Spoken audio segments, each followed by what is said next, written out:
ਵਾਹਿਗੁਰੂ ਜੀ ਕਾ ਖਾਲਸਾ ਵਾਹਿਗੁਰੂ ਜੀ ਕੀ ਫਤਿਹ। ਮੈਂ ਤੁਹਾਡੀ ਹੋਸਟ ਨੀਲਮ ਕੌਰ ਤੇ ਮੈਂ ਟੀਵੀ 84 ਦੇ ਸਾਰੇ ਦਰਸ਼ਕਾਂ ਤੇ ਸਰੋਤਿਆਂ ਦਾ ਹਾਰਦਿਕ ਸਵਾਗਤ ਕਰਦੀ ਹਾਂ ਪ੍ਰੋਗਰਾਮ ਸੱਚੋ ਸੱਚ ਵਿੱਚ, ਜਿਹੜੇ ਇਸ ਪ੍ਰੋਗਰਾਮ ਨਾਲ ਦੇਸ਼ਾਂ ਵਿਦੇਸ਼ਾਂ ਤੋਂ ਜੁੜ ਚੁੱਕੇ ਨੇ। ਖਾਲਸਾ ਅਫੇਅਰ ਸੈਂਟਰ ਦੇ ਸੰਚਾਲਕ ਡਾਕਟਰ ਅਮਰਜੀਤ ਸਿੰਘ ਜੀ ਰੋਜ਼ਾਨਾ ਦੀ ਤਰ੍ਹਾਂ ਸਟੂਡੀਓ ਵਿੱਚ ਮੇਰੇ ਨਾਲ ਸ਼ਾਮਿਲ ਨੇ। ਆਓ ਨਾਲ ਮਿਲ ਕੇ ਅੱਜ ਦੇ ਅਹਿਮ ਇਸ਼ੂਜ਼ ਉੱਪਰ ਗੱਲਬਾਤ ਕਰਦੇ ਹਾਂ। ਜੀ ਡਾਕਟਰ ਸਾਹਿਬ, ਵਾਹਿਗੁਰੂ ਜੀ ਕਾ ਖਾਲਸਾ ਵਾਹਿਗੁਰੂ ਜੀ ਕੀ ਫਤਿਹ। ਜੀ ਡਾਕਟਰ ਸਾਹਿਬ, ਜੀ ਆਇਆਂ ਨੂੰ ਪ੍ਰੋਗਰਾਮ ਸੱਚੋ ਸੱਚ ਵਿੱਚ। ਬਹੁਤ ਸ਼ੁਕਰੀਆ ਜੀ ਡਾਕਟਰ ਸਾਹਿਬ, ਅੱਜ 1 ਜੂਨ 2017 18 ਜੇਠ ਨਾਨਕਸ਼ਾਹੀ ਸੰਮਤ 549 ਦਾ ਦਿਨ ਹੈ ਤੇ ਡਾਕਟਰ ਸਾਹਿਬ, ਪ੍ਰੋਗਰਾਮ ਸ਼ੁਰੂ ਕਰਨ ਤੋਂ ਪਹਿਲਾਂ ਅਸੀਂ ਆਪਣੇ ਦਰਸ਼ਕਾਂ ਤੇ ਸਰੋਤਿਆਂ ਦੀ ਜਾਣਕਾਰੀ ਲਈ ਦੱਸ ਦਈਏ ਕਿ ਜੇ ਤੁਸੀਂ ਹੱਕ ਸੱਚ ਇਨਸਾਫ ਤੇ ਪਹਿਰਾ ਦਿੰਦਾ ਇੱਕੋ ਇੱਕ ਚੈਨਲ ਟੀਵੀ 84 ਨੂੰ ਦੇਖਣਾ ਚਾਹੁੰਦੇ ਹੋ ਤਾਂ ਤੁਸੀਂ ਦੇਖ ਸਕਦੇ ਹੋ spectrum cable, RCN cable, Bell fibre cable in Canada, roku, Jadoo box, Facebook, ਸ਼ਾਵਾ, ਆਨਲਾਈਨ ਸਟ੍ਰੀਮਿੰਗ, ਗਲੋਬਲ ਸੀਪੀਐਨ ਦੀ ਐਪ ਰਾਹੀਂ, ਟੀਵੀ 84 ਦੀ ਐਪ ਰਾਹੀਂ ਤੁਸੀਂ ਟੀਵੀ 84 ਨੂੰ ਦੇਖ ਸਕਦੇ ਹੋ। ਜੀ ਡਾਕਟਰ ਸਾਹਿਬ, ਜਿਵੇਂ ਕਿ ਸਾਨੂੰ ਸਾਰਿਆਂ ਨੂੰ ਪਤਾ ਹੈ ਕਿ ਅੱਜ 1 ਜੂਨ ਹੈ ਤੇ ਅੱਜ ਤੋਂ 33 ਸਾਲ ਪਹਿਲਾਂ ਜੂਨ 84 ਦਾ ਘੱਲੂਘਾਰਾ ਵਾਪਰਿਆ, ਜਿਸ ਵਿੱਚ ਹਜ਼ਾਰਾਂ ਦੀ ਗਿਣਤੀ ਵਿੱਚ ਸਿੰਘ ਸਿੰਘਣੀਆਂ, ਬਜ਼ੁਰਗ, ਬੱਚੇ ਸ਼ਹੀਦ ਹੋਏ। ਇਹਨਾਂ ਦੀ ਯਾਦ ਨੂੰ, ਇਹਨਾਂ ਸ਼ਹੀਦਾਂ ਦੀ ਯਾਦ ਨੂੰ ਸਮਰਪਿਤ ਅੱਜ ਆਪਾਂ ਵਿਚਾਰ ਚਰਚਾਵਾਂ ਕਰਾਂਗੇ ਤੇ ਇਹ ਸਾਰਾ ਹਫਤਾ ਹੀ ਅਸੀਂ ਜੂਨ 84 ਦੇ ਘੱਲੂਘਾਰੇ ਵਿੱਚ ਸ਼ਹੀਦ ਹੋਏ ਸ਼ਹੀਦਾਂ ਨੂੰ ਹੀ ਸਮਰਪਿਤ ਕਰਾਂਗੇ। ਤੇ ਆਪਾਂ ਜਾਣਨਾ ਚਾਹਾਂਗੇ ਡਾਕਟਰ ਸਾਹਿਬ ਕਿ ਜੂਨ 84 ਦਾ ਘੱਲੂਘਾਰੇ ਨੂੰ ਬੀਤੇ 33 ਸਾਲ ਹੋ ਗਏ ਨੇ, ਪਰ ਸਾਡੀ ਸਿੱਖ ਕੌਮ ਅੱਜ ਕਿੱਥੇ ਖੜੀ ਹੈ, ਉਸ ਬਾਰੇ ਅਸੀਂ ਤੁਹਾਡੇ ਵਿਚਾਰ ਜਾਣਨੇ ਚਾਹਾਂਗੇ। ਕੀ ਕਹਿਣਾ ਚਾਹੋਗੇ ਤੁਸੀਂ? ਦੇਖੋ, ਅੱਜ ਜਿਵੇਂ ਤੁਸੀਂ ਕਿਹਾ 1 ਜੂਨ ਦਾ ਦਿਨ ਹੈ ਜੀ, ਤੇ ਬਹੁਤ ਵਾਰ ਮਨੁੱਖੀ ਇਤਿਹਾਸ 'ਚ ਜਦੋਂ ਅਸੀਂ ਉਹਨਾਂ ਘਟਨਾਵਾਂ ਨੂੰ ਜਿਹੜੀਆਂ ਖਾਸ ਤੌਰ ਤੇ ਬੇਸ਼ੱਕ ਹਿਸਟਰੀ ਤਾਂ ਉਹ ਸਾਰੀ ਇਨਸਾਨੀਅਤ ਦੇ ਨਾਲ ਹੀ ਜੁੜੀਆਂ ਹੁੰਦੀਆਂ ਨੇ ਜੀ, ਪਰ ਜਿਨ੍ਹਾਂ ਦੇ ਨਾਲ ਕੋਈ ਖਾਸ ਫੇਥ ਨੂੰ ਮੰਨਣ ਵਾਲੇ ਕਬੀਲੇ ਜਾਂ ਇਲਾਕੇ ਦੀਆਂ ਯਾਦਾਂ ਜੁੜੀਆਂ ਹੁੰਦੀਆਂ ਨੇ, ਉਹ ਇਹ ਨਹੀਂ ਕਿ ਉਹਨੂੰ ਸੈਂਚਰੀਜ਼ ਤੱਕ ਯਾਦ ਕਰਦੇ ਨੇ, ਉਹ ਉਹਨੂੰ ਮਿਲੇਨੀਅਮਸ ਤੱਕ ਵੀ 1000 ਸਾਲ ਦਾ ਮਿਲੇਨੀਅਮ ਹੁੰਦਾ ਉਹਨੂੰ ਯਾਦ ਕਰਦੇ ਨੇ ਜੀ। ਔਰ ਉਹ ਪਲ ਹਮੇਸ਼ਾ ਹੀ ਜਿਹੜੇ ਨੇ ਉਹ ਤੁਹਾਡਾ ਵੱਡਮੁੱਲਾ ਸਰਮਾਇਆ ਵੀ ਹੁੰਦਾ, ਕਿਉਂਕਿ ਜਦੋਂ ਤੁਸੀਂ ਯਾਦ ਕਰਦੇ ਹੋ ਤੇ ਫਿਰ ਤੁਹਾਡੇ ਵਿਚਕਾਰ ਜਿਹੜਾ ਇਤਿਹਾਸ ਦਾ ਸੈਂਕੜਿਆਂ ਜਾਂ ਹਜ਼ਾਰਾਂ ਸਾਲਾਂ ਦਾ ਵੀ ਗੈਪ ਹੈ ਉਹ ਖਤਮ ਹੋ ਜਾਂਦਾ। ਤੁਸੀਂ ਧਿਆਨ ਦੇ ਖੰਭਾਂ ਦੇ ਉੱਤੇ, ਤੁਸੀਂ ਯਾਦ ਦੇ ਖੰਭਾਂ ਦੇ ਉੱਤੇ ਚੜ੍ਹ ਕੇ ਉਹਨਾਂ ਪਲਾਂ ਦੇ ਵਿੱਚ ਉਹਨਾਂ ਹੀ ਘਟਨਾਵਾਂ ਦੀ ਪੀੜ ਨੂੰ, ਦਰਦ ਨੂੰ ਜਾਂ ਉਸ ਦੇ ਫਖਰ ਨੂੰ ਮਹਿਸੂਸ ਕਰਦੇ ਹੋ, ਜਿਵੇਂ ਕਿ ਜਦੋਂ ਉਹ ਵਾਪਰ ਰਿਹਾ ਸੀ ਤੇ ਉਹਨਾਂ ਦੇ ਆਲੇ ਦੁਆਲੇ ਨੇ ਉਸ ਨੂੰ ਮਹਿਸੂਸ ਕੀਤਾ। ਔਰ ਖਾਸ ਤੌਰ ਤੇ ਜਦੋਂ ਅਸੀਂ ਈਵਨ ਇਸਲਾਮ ਦੇ ਹਵਾਲੇ ਨਾਲ ਅੱਜ ਵੀ ਕਰਬਲਾ ਦੇ ਮੈਦਾਨ 'ਚ ਕੀ ਹੋਇਆ, ਕਿਵੇਂ ਹਸਨ ਹੁਸੈਨ ਜਿਹੜੇ ਕਿ ਹਜ਼ਰਤ ਮੁਹੰਮਦ ਸਾਹਿਬ ਦੇ ਦੋਤੇ ਸਨ, ਉਹਨਾਂ ਨੂੰ ਸ਼ਹੀਦ ਕੀਤਾ ਗਿਆ। ਔਰ ਜਦੋਂ ਅੱਜ ਵੀ ਦੁਨੀਆ ਭਰ 1.5 ਬਿਲੀਅਨ ਤੋਂ ਜ਼ਿਆਦਾ ਮੁਸਲਮਾਨ ਵਸਦੇ ਨੇ, ਜਦੋਂ ਤਾਜ਼ੀਆ ਕੱਢਿਆ ਜਾਂਦਾ ਹੈ ਕਰਬਲਾ ਦੇ ਉਹਨਾਂ ਸ਼ਹੀਦਾਂ ਦੀ ਯਾਦ ਦੇ ਵਿੱਚ ਜੀ, ਤੇ ਉਵੇਂ ਹੀ ਤੁਸੀਂ ਮਹਿਸੂਸ ਕਰਦੇ ਹੋ ਜਿਸ ਢੰਗ ਦੇ ਨਾਲ ਉਹ ਨੈਰੇਟ ਕਰਦੇ ਨੇ ਜਿਹੜੇ ਉਹਨਾਂ ਦੇ ਲੀਡ ਪਰਸਨ ਹੁੰਦੇ ਨੇ ਕਿ ਕੀ ਵਾਪਰਿਆ ਉੱਥੇ, ਕਿਵੇਂ ਮਾਸੂਮ ਹਜ਼ਰਤ ਹੁਸੈਨ ਨੂੰ ਜਿਹੜਾ ਉਹ ਕੋ ਕੇ ਮਾਰਿਆ ਪਾਣੀ ਤੋਂ ਬਿਨਾਂ, ਪਿਆਸਿਆਂ ਨੂੰ। ਔਰ ਉਵੇਂ ਹੀ ਜਿਹੜੀ ਸਾਰੀ ਉਹਨਾਂ ਦੀ ਉਮਤ ਹੈ, ਜੇ 1400 ਸਾਲ ਇਸਲਾਮ ਇੱਕ ਥਰਾਈਵਿੰਗ ਫੇਥ ਹੈ ਤੇ ਉਸ ਦੀ ਇੱਕ ਲਾਈਨ ਹਜ਼ਰਤ ਹੁਸੈਨ ਦੀ ਉਸ ਸ਼ਹਾਦਤ ਜਾਂ ਕਰਬਲਾ ਦੇ ਮੈਦਾਨ ਦਾ ਮੈਸੇਜ, ਜਿਸ ਨੂੰ ਅਲਾਮਾ ਇਕਬਾਲ ਨੇ ਕਿਹਾ ਸੀ, ਇਸਲਾਮ ਜ਼ਿੰਦਾ ਹੋਤਾ ਹੈ ਹਰ ਕਰਬਲਾ ਕੇ ਬਾਅਦ, ਕਿ ਕਰਬਲਾ ਨੇ ਇਸਲਾਮ ਨੂੰ ਮਾਰਿਆ ਨਹੀਂ, ਲੇਕਿਨ ਜਦੋਂ ਵੀ ਹਿਸਟਰੀ ਦੇ ਵਿੱਚ ਕਰਬਲਾ ਦਾ ਵਾਪਰਨਾ ਇਵੇਂ ਬਣ ਗਿਆ ਜਿਵੇਂ ਕੋਈ ਟ੍ਰੈਜਡੀ ਵਾਪਰਦੀ ਹੈ ਬਹੁਤ ਵੱਡੀ, ਤਾਂ ਉਹਨੂੰ ਕਹਿੰਦੇ ਨੇ ਜੀ ਇਹ ਕਰਬਲਾ ਵਾਪਰ ਗਿਆ। ਸੋ ਜ਼ਾਹਰ ਹੈ ਕਿ ਵੀ ਇਸਲਾਮ ਨੂੰ ਜ਼ਿੰਦਗੀ ਮਿਲੀ ਹੈ ਹਰ ਵੱਡੀ ਟ੍ਰੈਜਡੀ ਤੋਂ ਬਾਅਦ, ਹਰ ਵੱਡੇ ਜਿਹੜਾ ਕਿਸੇ ਵੀ ਇਸ ਕਿਸਮ ਦੇ ਅਫਸੋਸਨਾਕ ਘਟਨਾ ਤੋਂ ਬਾਅਦ ਇਕਬਾਲ ਦੇ ਕਹਿਣ ਮੁਤਾਬਕ ਇਸਲਾਮ ਨੂੰ ਜ਼ਿੰਦਗੀ ਮਿਲੀ। ਹੁਣ ਇਸੇ ਤਰ੍ਹਾਂ ਅਸੀਂ ਜੇ ਯਹੂਦੀ ਫੇਥ ਵੱਲ ਦੇਖੀਏ, ਇੱਥੇ ਅਸੀਂ ਨਿਊਯਾਰਕ 'ਚ ਰਹਿੰਦੇ ਹਾਂ ਔਰ ਖ਼ਾਸ ਤੌਰ 'ਤੇ ਜਦੋਂ ਪਾਸਓਵਰ ਦੇ ਦਿਨ ਆਉਂਦੇ ਨੇ ਤੇ ਇੱਥੇ ਸਾਰੀ ਇਕੋਨਮੀ ਜਿਹੜੀ ਹੈ ਉਹ ਗ੍ਰਾਈਂਡਿੰਗ ਹਾਲਟ ਤੇ ਆ ਜਾਂਦੀ ਹੈ, ਸਭ ਕੁਝ ਬੰਦ ਹੁੰਦਾ ਹੈ। ਯਹੂਦੀ ਉਸ ਦੇ ਮਾਲਕ ਨੇ, ਉਹਨਾਂ ਕਾਰੋਬਾਰਾਂ ਦੇ ਔਰ ਵਾਲ ਸਟਰੀਟ ਦੇ ਉੱਤੇ ਜਿਹੜਾ ਉਹ ਬਿਲਕੁਲ ਸੁੰਨਸਾਨ ਪਈ ਹੁੰਦੀ। ਔਰ ਉਹਨਾਂ ਸਾਰੇ ਦਿਨਾਂ 'ਚ ਭਾਵੇਂ ਕੋਈ ਯਹੂਦੀ ਬਿਲੀਅਨੇਅਰ ਹੈ ਔਰ ਬੇਸ਼ੱਕ ਉਹ ਕੋਈ ਸਧਾਰਨ ਹੈ ਆਰਥਿਕ ਤੌਰ ਤੇ, ਉਹ ਉਹਨਾਂ ਦਿਨਾਂ ਨੂੰ ਯਾਦ ਕਰਦਾ ਜਦੋਂ 3000 ਸਾਲ ਪਹਿਲਾਂ ਜਦੋਂ ਕਿ ਇਜਿਪਟ ਦੀ ਕੈਦ ਚੋਂ ਮੌਜ਼ਸ ਦੀ ਅਗਵਾਈ ਥੱਲੇ ਜਿਹੜੇ ਗੁਲਾਮ ਬਣਾਏ ਯਹੂਦੀ ਨਿਕਲੇ ਸੀ, ਕਿਵੇਂ ਉਹ ਸਿਨਾਈ ਦੇ ਡੈਜ਼ਰਟ ਦੇ ਵਿੱਚ ਭਟਕੇ ਜੀ, ਕਿਵੇਂ ਉਹਨਾਂ ਦੇ ਸਾਹਮਣੇ ਜਿਹੜਾ ਹੈ ਉਹ ਬਿਲਕੁਲ ਤੰਗਦਸਤੀਆਂ ਦਾ ਸਾਰਾ ਦੌਰਾ ਸੀ। ਉਹਨਾਂ ਨੂੰ ਜ਼ਮੀਨ ਤੇ ਸੌਣਾ ਪਿਆ, ਮੋਟੀ ਜਿਹੜੀ ਬਰਾਊਨ ਬ੍ਰੈਡ ਔਰ ਆਲੂ ਇਵੇਂ ਖਾ ਕੇ ਉਹਨਾਂ ਨੇ ਗੁਜ਼ਾਰਾ ਕੀਤਾ। ਔਰ ਅੱਜ ਵੀ ਭਾਵੇਂ ਬਿਲੀਅਨਰ ਯਹੂਦੀ ਹੈ, ਉਹ ਆਪਣੇ ਸਾਰੇ ਪਰਿਵਾਰ ਨਾਲ ਜ਼ਮੀਨ ਤੇ ਸੌਂਦਾ ਹੈ, ਕੋਈ ਉਹ ਕਾਰੋਬਾਰ ਨਹੀਂ ਕਰਦੇ। ਔਰ ਉਹ ਆਪਣੇ ਬੱਚਿਆਂ ਨੂੰ ਉਹ ਸਾਰਾ ਵਾਕਿਆ ਸੁਣਾਉਂਦੇ ਨੇ ਕਿ ਵੀ ਜੇ ਅੱਜ ਤੁਸੀਂ ਖੁਸ਼ਹਾਲ ਹੋ, ਤੁਹਾਡੇ ਕੋਲ ਇਜ਼ਰਾਈਲ ਮੁਲਕ ਵੀ ਹੈ ਔਰ ਤੁਸੀਂ ਜਿਹੜੇ ਆ ਉਹ ਖਾਂਦੇ ਪੀਂਦੇ ਹੋ, ਪਰ ਕਦੇ ਉਹਨਾਂ ਆਪਣਿਆਂ ਨੂੰ ਨਾ ਭੁੱਲੋ, ਬਜ਼ੁਰਗਾਂ ਨੂੰ ਕਦੇ ਉਸ ਦੌਰ ਨੂੰ ਨਾ ਭੁੱਲੋ ਜਿਸ ਗੁਲਾਮੀ ਦੇ ਦੌਰ ਚੋਂ ਨਿਕਲ ਕੇ ਤੁਸੀਂ ਇੱਥੋਂ ਤੱਕ ਪਹੁੰਚਿਓ। ਇਸੇ ਅੰਦਾਜ਼ੇ ਦੇ ਵਿੱਚ ਜਦੋਂ ਅਸੀਂ ਸਿੱਖ ਧਰਮ ਦੀ ਗੱਲ ਕਰਦੇ ਹਾਂ, ਸਿੱਖ ਇਤਿਹਾਸ ਦੀ ਗੱਲ ਕਰਦੇ ਹਾਂ,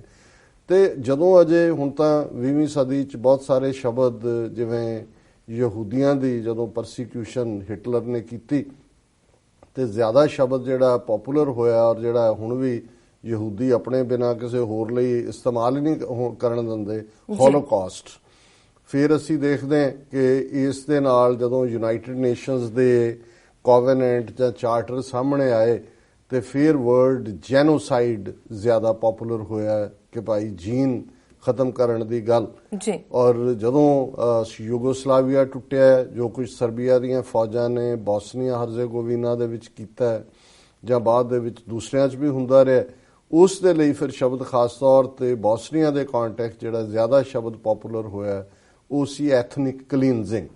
ਕਿ ਵੀ ਜਿਹੜੀ ਐਥਨੀਸਿਟੀ ਹੈ ਇੱਕ ਨਸਲ ਨੂੰ ਹੀ ਜਿਹੜਾ ਉਹ ਸਾਫ਼ ਕਰ ਦੇਣਾ, ਉਹਦੀ ਕਲੀਨਜ਼ਿੰਗ ਕਰ ਦੇਣੀ। ਔਰ ਇਸੇ ਤਰ੍ਹਾਂ ਅਸੀਂ ਰਵਾਂਡਾ 'ਚ ਦੇਖਦੇ ਹਾਂ। ਰਵਾਂਡਾ 'ਚ ਬੇਸ਼ੱਕ ਲੜਾਈ ਉਹਨਾਂ ਦੀ ਦੋ ਕਬੀਲਿਆਂ ਦੇ ਵਿੱਚ ਹੁਟਸੀ ਟੁਟਸੀ ਸੀ, ਲੇਕਿਨ ਮਿਲੀਅਨਸ ਜਿਹੜੇ ਨੇ ਟ੍ਰਾਈਬਸ ਦੋਨੋਂ ਪਾਸਿਓਂ ਉਹਨਾਂ ਨੇ ਇੱਕ ਦੂਜੇ ਦੇ ਮਾਰ ਕੇ ਉਹਨੂੰ ਕਲੀਨ ਕੀਤਾ।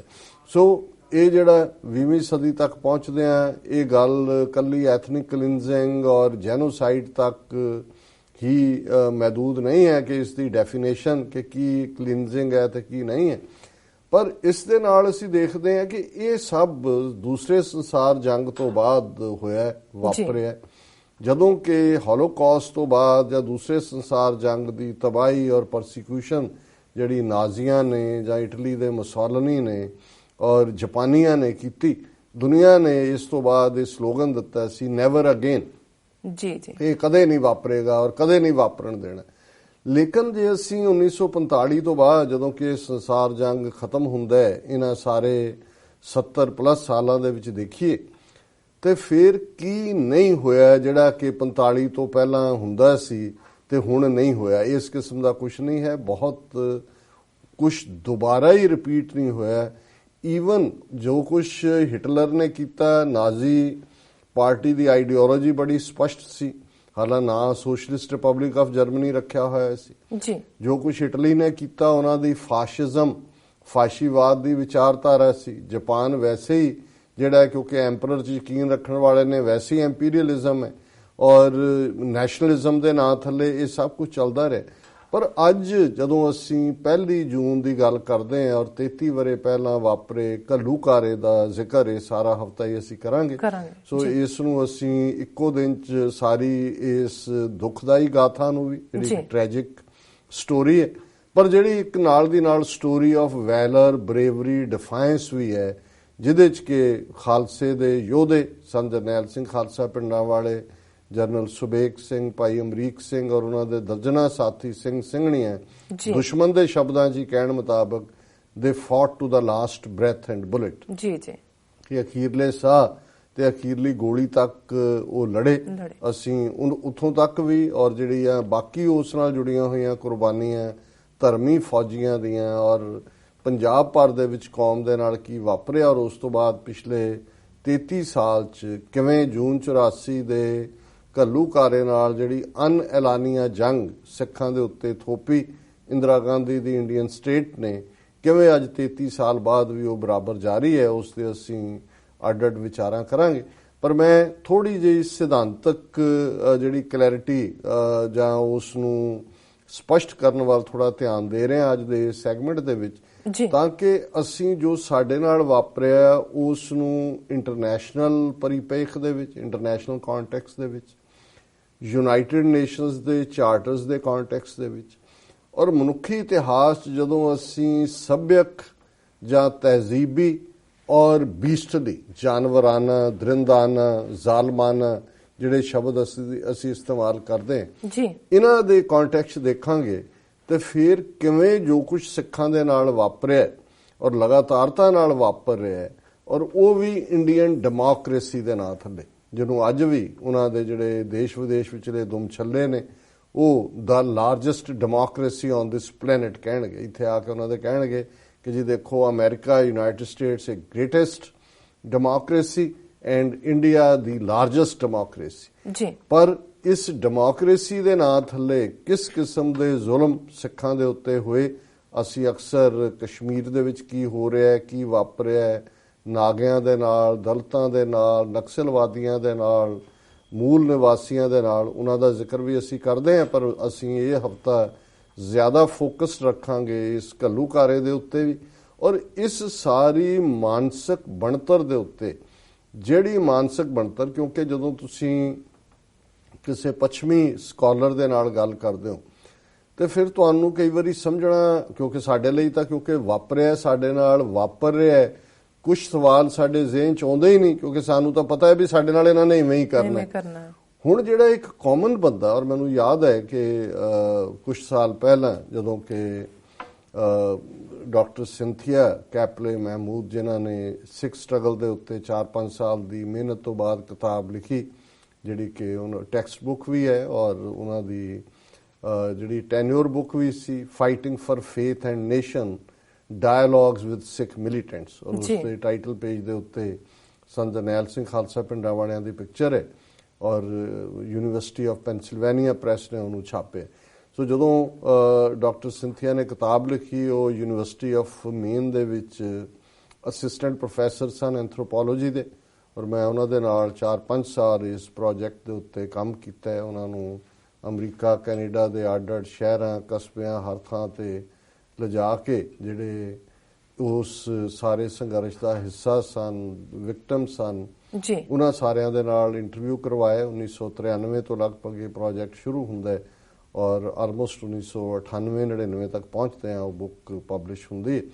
ਸੋ ਜਿਹੜਾ ਮੈਂ ਜ਼ਿਕਰ ਕਰਨ ਲੱਗਾ, ਉਸ ਤੋਂ ਬਾਅਦ ਉਹਨਾਂ ਦੀ ਉਹ ਪ੍ਰੋਫੈਸਰ ਬਣੇ ਫੁੱਲ ਔਰ ਇੰਟਰਨੈਸ਼ਨਲ ਪੀਸ ਸਟੱਡੀਜ਼ ਪ੍ਰੋਗਰਾਮ ਹੈ ਯੂਨੀਵਰਸਿਟੀ ਆਫ ਨੋਟਰ ਡੇਮ ਦਾ ਇੰਡੀਆਨਾ ਦੇ ਵਿੱਚ, ਉੱਥੇ ਉਹ ਪ੍ਰੋਫੈਸਰ ਲੱਗੇ ਔਰ ਉੱਥੇ ਇਹ ਇੰਟਰਨੈਸ਼ਨਲ ਪੀਸ ਸਟੱਡੀਜ਼ ਪ੍ਰੋਗਰਾਮ ਦੇ ਉਹ ਇੰਚਾਰਜ ਵੀ ਸੀ। ਉਹਨਾਂ ਦਾ ਵੱਡਾ ਜਿਹੜਾ ਫੁੱਲ ਫਲੈਜਡ ਇੰਚਾਰਜ ਸੀ ਡਾਕਟਰ ਸਕਾਟ ਜੀ। ਔਰ ਇੱਕ ਪੀਰੀਅਡ 'ਚ ਉਹਨਾਂ ਨੇ ਉੱਥੇ ਯੂਨੀਵਰਸਿਟੀ ਦੇ ਵਿੱਚ ਮੈਨੂੰ ਆਪਣੇ ਸਟੂਡੈਂਟਸ ਦੇ ਨਾਲ ਵੀ ਮਿਲਾਇਆ, ਮੈਂ ਉਹਨਾਂ ਦੇ ਐਡਰੈਸ ਕੀਤਾ ਉਹਨਾਂ ਨੂੰ, ਪੀਸ ਸਟੱਡੀਜ਼ ਪ੍ਰੋਗਰਾਮ ਦੇ ਸਟੂਡੈਂਟਸ ਨੂੰ। ਔਰ ਉਸ ਤੋਂ ਬਾਅਦ ਉਹਨਾਂ ਨੇ ਆਪਣੇ ਫੈਕਲਟੀ ਦੇ ਨਾਲ ਲੰਚ ਵੀ ਰੱਖਿਆ ਹੋਇਆ ਸੀ ਔਰ ਉਹਨਾਂ ਦੇ ਜਿਹੜੇ ਡਾਇਰੈਕਟਰ ਸਕਾਟ ਵੀ ਉਹਦੇ 'ਚ ਮੌਜੂਦ ਸੀ, ਜਿਹੜਾ ਬੜਾ ਨੌਲੇਜੇਬਲ ਬੰਦਾ ਸੀ, ਹੁਣ ਵੀ ਸ਼ਾਇਦ ਉੱਥੇ ਹੋਏ। ਡਾਕਟਰ ਸਿੰਥੀਆ ਤਾਂ ਹੁਣ ਆਇਆ ਉਹਦਾ ਕਿਸੇ ਕਾਲਜ ਚਲੇ ਗਏ ਨੇ। ਔਰ ਉਹਦੇ 'ਚ ਉਹਨੇ ਮੈਨੂੰ ਪੁੱਛਿਆ, ਕਿਉਂਕਿ ਉਹਨੇ ਉਹ ਕਿਤਾਬ ਵੀ ਪੜ੍ਹੀ ਹੋਈ ਸੀ, ਸਾਊਥ ਏਸ਼ੀਆ ਬਾਰੇ ਵੀ ਉਹਦਾ ਇੰਟਰਸਟ ਸੀ, ਹਾਲਾਂ ਇੰਡੀਆ ਬਾਰੇ ਉਹਦਾ ਸੌਫਟ ਕਾਰਨਰ ਸੀ। ਜਿਵੇਂ ਬਹੁਤ ਸਾਰੇ ਅਮਰੀਕਾ ਦੇ ਸਕਾਲਰ ਜਦੋਂ ਇੰਡੀਆ ਵੱਲ ਦੇਖਦੇ ਨੇ ਤਾਂ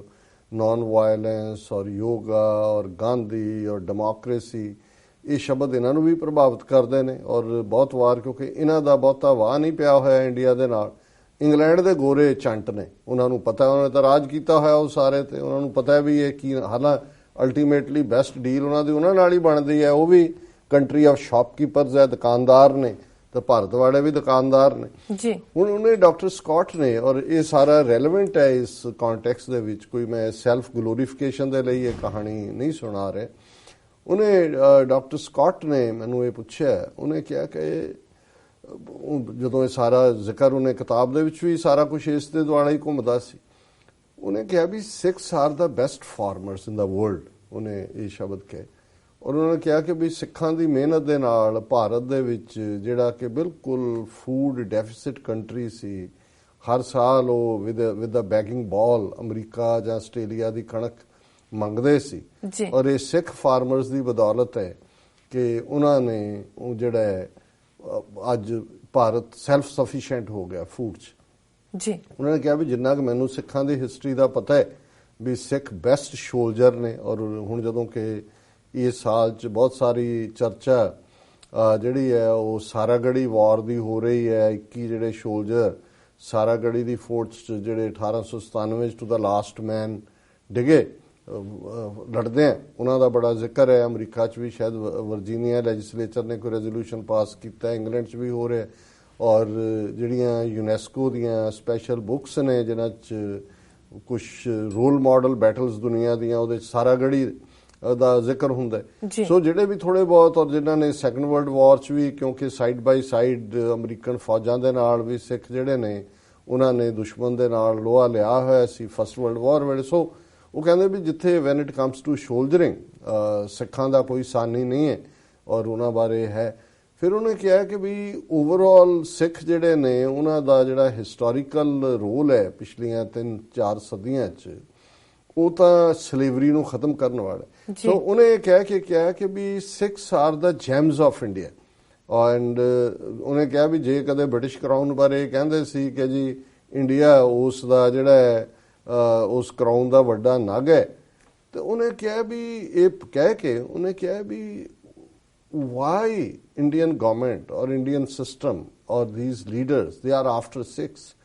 ਵੀ ਉਹ ਸਿੱਖਾਂ ਨੂੰ ਹੀ ਕਿਉਂ ਡਿਸਟਰੋਏ ਕਰਨਾ ਚਾਹੁੰਦੇ ਨੇ ਜਿਨ੍ਹਾਂ ਦੇ ਕੋਲ ਇਹ ਸਾਰਾ ਕੁਝ ਹੈ, ਜਿਨ੍ਹਾਂ ਨੇ ਭੁੱਖ ਕੱਢੀ ਹੈ, ਜਿਹੜੇ ਉਹਨਾਂ ਦੇ ਡਿਫੈਂਡਰ ਨੇ ਬੈਸਟ, ਔਰ ਜਿਨ੍ਹਾਂ ਦਾ ਜਿਹੜੀ ਹਿਸਟੋਰੀਕਲੀ ਜਿਨ੍ਹਾਂ ਦੀ ਇੰਨੀ ਵੱਡੀ ਕੰਟਰੀਬਿਊਸ਼ਨ ਹੈ। ਤੇ ਮੈਂ ਉਹਨਾਂ ਨੂੰ ਇਹ ਗੱਲ ਕਹੀ, ਮੈਂ ਕਿਹਾ ਜੀ ਇਹ ਤੁਹਾਡੇ ਹੀ ਕਿਸੇ ਨਾਵਲਿਸਟ ਨੇ ਇਹ ਗੱਲ ਲਿਖੀ ਹੋਈ ਹੈ ਜੀ ਕਿ benefactor is the most hated person, ਕਿ ਜਿਹਦੇ ਤੋਂ ਤੁਹਾਨੂੰ ਫਾਇਦਾ ਮਿਲਿਆ ਹੁੰਦਾ, ਜਿਹੜਾ ਔਰ ਜਦੋਂ ਤੁਸੀਂ ਭਾਰਤ ਦੇ ਕੰਟੈਕਸਟ 'ਚ ਖਾਸ ਤੌਰ ਤੇ ਭਾਈਚਾਰਿਆਂ 'ਚ ਵੀ ਦੇਖਦੇ ਹੋ, ਸਿਆਸਤ 'ਚ ਵੀ ਦੇਖਦੇ ਹੋ ਕਿ ਜਿਸ ਡੰਡੇ ਰਾਹੀਂ ਚੜ੍ਹ ਕੇ ਤੁਸੀਂ ਉੱਪਰ ਜਾਂਦੇ ਹੋ, ਤੁਸੀਂ ਸਭ ਤੋਂ ਪਹਿਲਾਂ ਕਹਿੰਦੇ ਹੋ ਵੀ ਇਹ ਡੰਡਾ ਤੋੜੋ,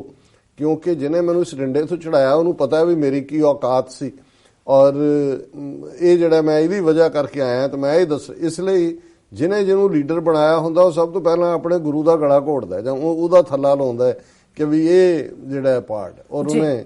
ਇੱਕਦਮ ਮੇਰੇ ਵੱਲ ਦੇਖਿਆ ਔਰ ਉਹਨੇ ਕਿਹਾ ਕਿ ਵੀ ਨਾਓ ਆਈ ਅੰਡਰਸਟੈਂਡ। ਫਿਰ ਮੈਂ ਉਹਨਾਂ ਨੂੰ ਇਹ ਕਹਿਣ ਤੋਂ ਬਾਅਦ ਇਹ ਵੀ ਕਿਹਾ, ਮੈਂ ਕਿਹਾ ਜੀ ਗੱਲ ਇਹ ਹੈ ਕਿ ਸਾਡੇ ਕੋਲ 3-4 ਸਦੀਆਂ ਦਾ ਖਾਲਸੇ ਦਾ ਜਿਹੜਾ ਇਤਿਹਾਸ ਹੈ, ਪ੍ਰਾਈਡ ਹੀ ਪ੍ਰਾਈਡ ਹੈ, ਸਾਡੇ ਕੋਲ ਫਖਰ ਹੈ, ਸਾਡੇ ਕੋਲ ਕੋਈ ਗਲਾਨੀ ਨਹੀਂ ਹੈ, ਅਸੀਂ ਗੁਲਾਮ ਬਣੇ ਨਹੀਂ। ਗੁਲਾਮ ਬਣਨਾ ਤਾਂ ਗੁਲਾਮੀ ਕਬੂਲਣਾ ਹੁੰਦਾ। ਅਸੀਂ ਲੜੇ ਇੱਕ ਪੂਰੀ ਸੈਂਚਰੀ ਲੜੇ, ਅਸੀਂ ਮੁਗਲਾਂ ਦੇ ਨਾਲ ਵੀ ਲੜੇ, ਅਸੀਂ ਅਫਗਾਨਾਂ ਨਾਲ ਵੀ ਲੜੇ, ਅੰਗਰੇਜ਼ਾਂ ਨੇ ਧੋਖੇ ਨਾਲ ਭਾਵੇਂ ਸਾਡਾ ਰਾਜ ਲਿਆ ਪਰ ਅਸੀਂ 98 ਸਾਲ ਉਹਨਾਂ ਨੂੰ ਟਿਕ ਕੇ ਨਹੀਂ ਬਹਿਣ ਦਿੱਤਾ ਹੈ। 2% ਤੋਂ ਵੀ ਘੱਟ ਆਬਾਦੀ ਦੇ ਹੁੰਦੇ ਆ, ਅਸੀਂ 80% ਤੋਂ ਜ਼ਿਆਦਾ ਕੁਰਬਾਨੀਆਂ ਕੀਤੀਆਂ। ਪਰ ਮੈਂ ਕਿਹਾ ਵੀ ਜਿਨ੍ਹਾਂ ਦੇ ਹੱਥ ਅੱਜ ਪੋਲੀਟੀਕਲ ਪਾਵਰ ਆਈ ਹੈ 1000 ਸਾਲ ਦੀ ਗੁਲਾਮੀ ਤੋਂ ਬਾਅਦ, ਉਹਨਾਂ ਦੇ ਸਾਹਮਣੇ ਉਹਨਾਂ ਦਾ ਉਹ ਗੁਲਾਮੀ ਦਾ ਔਰ ਉਸ ਜ਼ਲਾਲਤ ਦਾ ਇਤਿਹਾਸ ਹੈ। ਇਹ ਉਹ ਲੋਕ ਨੇ ਜਿਨ੍ਹਾਂ ਨੇ ਦਲੀਸ਼ਵਰੋ ਈਸ਼ਵਰੋ ਵਰਗੇ ਸ਼ਲੋਕ ਘੜੇ ਕਿ ਦਿੱਲੀ ਦਾ ਬਾਦਸ਼ਾਹ ਹੀ ਰੱਬ ਹੈ, ਔਰ ਅਲਾਉਦੀਨ ਖਿਲਜੀ ਔਰ ਉਹਨਾਂ ਦੇ ਜ਼ਮਾਨਿਆਂ ਦੇ ਵਿੱਚ ਇਸ ਕਿਸਮ ਦੇ ਫਰਮਾਨ ਸੀ ਕਿ ਜੇ ਮੁਸਲਮਾਨ ਥੁੱਕਣਾ ਚਾਹੇ ਤੇ ਜਿਹੜਾ ਦੂਸਰੇ ਨੇ ਦੇਸੀ ਉਹ ਆਪਣਾ ਮੂੰਹ ਅੱਡ ਦੇਣ, ਔਰ ਇਹ ਮੂੰਹ ਅੱਡ ਕੇ ਇਸ ਕਿਸਮ ਦੀ ਜ਼ਲਾਲਤ ਸਹਿੰਦੇ ਰਹੇ। ਹੁਣ ਇਹਨਾਂ ਦੇ ਕੋਲ ਫਖਰ ਨਹੀਂ ਹੈ, ਔਰ ਉਹ ਅਹਿਮਦ ਸ਼ਾਹ ਅਬਦਾਲੀ ਹੋਏ, ਉਹ ਦੁਰਾਨੀ ਹੋਏ, ਜਿਹੜਾ ਉਹਦਾ ਦੁਰਾਨੀ ਦਾ ਹੀ ਅਹਿਮਦ ਸ਼ਾਹ ਅਬਦਾਲੀ ਦਾ ਨਾਂ ਹੈ, ਜਾਂ ਨਾਦਰ ਸ਼ਾਹ ਹੋਏ ਜਾਂ ਹੋਰ ਹਮਲਾਵਰ ਹੋਣ, ਜਿਹੜੇ ਉੱਥੋਂ ਦੀ ਅਜ਼ਮਤ ਨੂੰ ਲੁੱਟ ਕੇ ਲਿਜਾਂਦੇ ਸਨ। ਟਕੇ ਦੇ ਵਿੱਚ ਗਜ਼ਨੀ, ਬਸਰਾ, ਬਗਦਾਦ ਦੇ ਬਾਜ਼ਾਰਾਂ ਦੇ ਵਿੱਚ ਉਹ ਅਜ਼ਮਤ ਵਿਕਦੀ ਸੀ। ਤੇ ਇਹਨਾਂ ਦੇ ਕੋਲ ਇਹ ਤਾਂ ਆਪਣੇ ਪਰਿਵਾਰਾਂ ਨੂੰ ਵੀ ਸੁਰੱਖਿਅਤ ਨਹੀਂ ਸੀ ਰੱਖ ਸਕਦੇ, ਔਰ ਉਸ ਧਰਤੀ ਦੀਆਂ ਜਾਈਆਂ ਜਿਹੜੀਆਂ ਨੇ ਉਹ ਖਾਲਸੇ ਵੱਲ ਹੋਪ ਨਾਲ ਦੇਖਦੀਆਂ ਸੀ। ਉਹਦੇ 'ਚ ਕੋਈ ਹਿੰਦੂ ਮੁਸਲਮਾਨ ਦਾ ਵੀ ਤਾਲੁਕ ਨਹੀਂ ਸੀ, ਕਿਉਂਕਿ ਜਿਹੜੇ ਲੁਟੇਰੇ ਸੀ ਉਹਨਾਂ ਦੇ ਲਈ ਔਰਤ ਲੁੱਟ ਦਾ ਮਾਲ ਸੀ। ਉਹ ਕਿਸੇ ਵੀ, ਔਰ ਜਦੋਂ ਅਸੀਂ ਬਾਬਰ ਦੇ ਫੌਜਾਂ ਦੇ ਜ਼ੁਲਮ ਦਾ ਦੇਖਦੇ ਹਾਂ ਤੇ ਗੁਰੂ ਨਾਨਕ ਸਾਹਿਬ ਨੇ ਬਿਆਨ ਕੀਤਾ ਕਿ ਈਵਨ ਮੁਸਲਮਾਨ ਔਰਤਾਂ ਮੁਸਲਮਾਨੀਆਂ ਪੜ੍ਹੇ ਕਤੇਬਾਂ ਕਸ਼ਟ ਮੇ ਕਰੇ ਖੁਦਾਏ ਵੇ ਲਾਲੋ, ਜਾਤ ਸਨਾਤੀ ਹੋਰ ਹਿੰਦਵਾਣੀਆਂ ਇਹ ਪੀ ਲੇਖੇ ਲਾਏ ਵੇ ਲਾਲੋ, ਕਿ ਵੀ ਕੀ ਜ਼ੁਲਮ ਹੋ ਰਿਹਾ। ਜੈਸੀ ਮੈਂ ਆਵੇ ਖਸਮ ਕੀ ਬਾਣੀ, ਤੈਸੜਾ ਕਰੀ ਗਿਆਨ ਵੇ ਲਾਲੋ, ਪਾਪ ਕੀ ਜੰਜ ਲੈ ਕਾਬਲੋਂ ਤਾਂ ਆਇਆ ਝੋਰੀ ਮੰਗੇ ਦਾਨ ਵੇ ਲਾਲੋ। ਸੋ ਜ਼ਾਹਰ ਹੈ ਕਿ ਜ਼ਾਲਮ ਦੇ ਸਾਹਮਣੇ, ਔਰ ਉਹ ਜਿਹੜੀ ਉਸ ਧਰਤੀ ਦੀਆਂ ਜਾਈਆਂ ਬੱਚੀਆਂ ਸੀ, ਉਹ ਸਿੱਖ ਵੱਲ ਦੇਖ ਕੇ ਪੰਜ ਕਕਾਰੀ ਖਾਲਸੇ ਵੱਲ ਜਿਹੜਾ ਮੁਕਤੀ ਦਾਤਾ ਸੀ, ਉਹ ਕਹਿੰਦੇ ਸੀ ਮੋੜੀ ਬਾਬਾ ਕੱਛ ਵਾਲਿਆ ਰਨ ਜਾਂਦੀ ਬਸਰੇ ਨੂੰ ਕਿ ਔਰਤ ਬਸਰੇ 'ਚ ਨਿਲਾਮ ਹੋਣ ਜਾ ਰਹੀ ਹੈ, ਤੂੰ ਹੀ ਹਾਫਿਜ਼ ਹੈ ਜੇ ਤੂੰ ਬਚਾ ਸਕਦਾ। ਹੁਣ ਇੱਕ ਪਾਸੇ ਮੈਂ ਉਹਨਾਂ ਨੂੰ ਕਿਹਾ ਵੀ ਇਹ ਪ੍ਰਾਈਡ ਹੈ ਸਾਡੇ ਇਤਿਹਾਸ ਦਾ ਕਿ ਭਾਈ ਅਸੀਂ ਗੁਲਾਮੀ ਦੇ ਸੰਗਲ ਕੱਟੇ, ਅਸੀਂ ਤੇ ਇਹ ਜਦੋਂ ਇਹਨਾਂ ਦੇ ਸਾਹਮਣੇ ਆਪਣਾ ਪ੍ਰਾਚੀਨਤਾ ਦਾ ਇਤਿਹਾਸ, ਆਪਣਾ ਈਸ਼ਵਰੋ ਦੀ ਗੱਲ, ਔਰ ਔਰੰਗਜ਼ੇਬ ਨੂੰ ਅੱਜ ਜੋ ਮਰਜ਼ੀ ਉਹਦੇ ਨਾਂ ਦੇ ਉੱਤੇ ਸੜਕ ਦਾ ਨਾਂ ਬਦਲ ਦੇਣ, ਕੋਈ ਹੋਰ ਕਰ ਦੇਣ, ਪਰ ਇਹਦੇ 'ਚ ਕੋਈ ਸ਼ੱਕ ਨਹੀਂ ਹੈ ਕਿ ਔਰੰਗਜ਼ੇਬ ਦੀ ਫੌਜ ਦਾ ਤੀਸਰਾ ਹਿੱਸਾ, 1/3 ਜਿਹੜਾ ਉਹ ਰਾਜਪੂਤਾਂ ਦੀ ਫੌਜ ਸੀ, ਰਾਜਪੂਤ ਹਿੰਦੂਆਂ ਦੀ।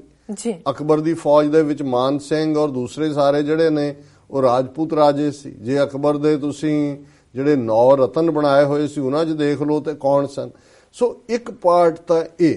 ਔਰ ਫਿਰ ਕਿਉਂਕਿ ਉਹ ਇੰਨੀ ਬਰੀਫ ਗੱਲਬਾਤ ਹੋਈ, ਫਿਰ ਉਸੇ ਸ਼ਾਮ ਵੀ ਅਸੀਂ ਮਿਲੇ, ਫਿਰ ਮੈਂ ਉਹਨਾਂ ਨੂੰ, ਕਿਉਂਕਿ ਇਹ ਰੈਲੇਵੈਂਟ ਹੈ ਜਿਹੜੀ ਅੱਜ ਅਸੀਂ ਗੱਲ ਘੱਲੂਘਾਰੇ ਦੀ ਸ਼ੁਰੂ ਕੀਤੀ ਹੈ, ਜਿਹੜੀ ਇਹ ਹਫਤਾ ਅਸੀਂ ਜਾਰੀ ਰੱਖਾਂਗੇ, ਕਿ ਇਹ ਦੁਸ਼ਮਣੀ ਕੀ ਹੈ ਔਰ ਇਹ ਘੱਲੂਘਾਰਾ ਕੀ all of a sudden law and order problem, ਜਾਂ ਕੱਲੀ ਸੰਤ ਭਿੰਡਰਾਂ ਵਾਲਿਆਂ ਨਾਲ ਪ੍ਰੋਬਲਮ, ਜਾਂ ਇੰਦਰਾ ਗਾਂਧੀ ਨੇ ਸਿਰਫ ਵੋਟਾਂ ਲੈਣ ਦੇ ਲਈ ਬਹੁ ਗਿਣਤੀ ਦੀ, ਜਾਂ ਇੰਗਲੈਂਡ ਦੀ ਮਾਰਗਰੇਟ ਥੈਚਰ ਨੇ, ਜਾਂ ਸੋਵੀਅਤ ਯੂਨੀਅਨ ਦੀ KGB ਨੇ। ਇਹਦੇ 'ਚ ਕੀ ਇਹ ਡਿਫਰੈਂਟ ਆਸਪੈਕਟ ਨੇ ਜਿਹੜੇ ਅਸੀਂ ਵਿਚਾਰ ਅਧੀਨ ਲਿਆਵਾਂਗੇ। ਪਰ ਜ਼ਾਹਿਰ ਹੈ ਦੂਸਰਾ ਆਸਪੈਕਟ ਜਿਹੜਾ ਮੈਂ ਡਾਕਟਰ ਸਕਾਟ ਨੂੰ ਐਕਸਪਲੇਨ ਕੀਤਾ ਹੈ, ਮੈਂ ਕਿਹਾ ਜੀ ਹਿਸਟਰੀ ਦੇ ਵਿੱਚ ਜਦੋਂ ਤੁਸੀਂ ਕਿਸੇ ਵਾਕਿਆ ਨੂੰ ਦੇਖਦੇ ਹੋ ਤਾਂ ਫਿਰ ਤੁਹਾਨੂੰ ਇਹ ਸਮਝਣ ਦੀ ਲੋੜ ਹੁੰਦੀ ਹੈ ਕਿ ਇੱਕ ਵਿਚਾਰਧਾਰਾ, ਦੁਨੀਆ 'ਚ ਲੜਾਈ ਕਾਹਦੀ ਹੈ? ਵਿਚਾਰਾਂ ਦੀ ਲੜਾਈ, ਆਈਡੀਆਜ਼ ਦੀ ਲੜਾਈ ਹੈ। ਔਰ ਜ਼ਾਹਿਰ ਹੈ ਕਿ ਜਿਹੜਾ ਪੁਖਤਾ ਵਿਚਾਰ ਹੁੰਦਾ ਹੈ, ਜਿਹੜਾ ਸੋਲਿਡ ਵਿਚਾਰ ਹੁੰਦਾ ਹੈ, ਉਹ ਭਾਵੇਂ ਇੱਕ ਸਟੇਜ ਤੇ ਸ਼ੈਡੋ ਹੋ ਜਾਏ, ਉਹ ਢਕਿਆ ਜਾਏ, ਉਸ ਨੂੰ ਦਬਾ ਦਿੱਤਾ ਜਾਏ, ਉਹਦੀ ਆਵਾਜ਼ ਵਾਲਿਆਂ ਨੂੰ ਨਾ ਉੱਠਣ ਦਿੱਤਾ ਜਾਏ, ਪਰ ਇਵੈਂਚੁਅਲੀ ਜਿਹੜਾ ਚੰਗਾ ਵਿਚਾਰ ਹੈ ਉਹ ਪ੍ਰਵੇਲ ਕਰਦਾ। ਪਰ ਉਹ ਵਿਚਾਰ ਆਪਣੇ ਆਪ ਨਹੀਂ ਉੱਡਦਾ, ਉਹਨੂੰ ਕੋਈ ਲੈ ਕੇ ਹੀ ਉੱਡਦਾ,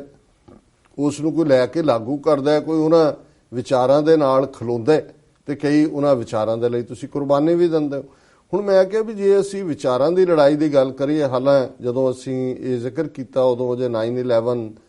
ਵਾਲੀ ਗੱਲ ਨਹੀਂ ਸੀ ਹੋਈ, ਔਰ ਹੰਟਿੰਗਟਨ ਦਾ ਕਲੈਸ਼ ਆਫ ਸਿਵਲਾਈਜੇਸ਼ਨਸ ਵਰਗੀ ਫਿਲਾਸਫੀ ਜਿਹੜੀ ਕਿਤਾਬ ਤਾਂ ਭਾਵੇਂ ਐਗਜ਼ਿਸਟ ਕਰਦੀ ਸੀ ਪਰ ਅਜੇ ਇੰਨੇ ਪਪੂਲਰਾਈਜ਼ ਨਹੀਂ ਸੀ ਕੀਤੀ ਗਈ।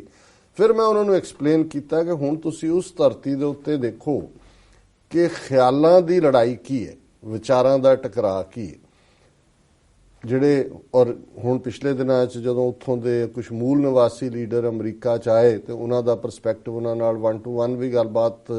ਉਸ ਸੈਮੀਨਾਰ ਦੇ ਵਿੱਚ ਸੁਣਨ ਦਾ ਮੌਕਾ ਮਿਲਿਆ। ਪਰ ਮੈਂ ਜਿਹੜਾ ਹਾਲਾਂ ਡਾਕਟਰ ਅੰਬੇਦਕਰ ਨੂੰ, ਡਾਕਟਰ BR ਅੰਬੇਦਕਰ, ਉਹਨਾਂ ਨੂੰ ਮੈਂ ਪੜ੍ਹਿਆ ਹੋਇਆ, ਬਹੁਤ ਜ਼ਿਆਦਾ ਤਾਂ ਨਹੀਂ ਪੜ੍ਹਿਆ, ਔਰ ਮੈਂ ਵਾਕਿਫ ਹਾਂ ਵਿਚਾਰਧਾਰਾ ਤੋਂ, ਲੇਕਿਨ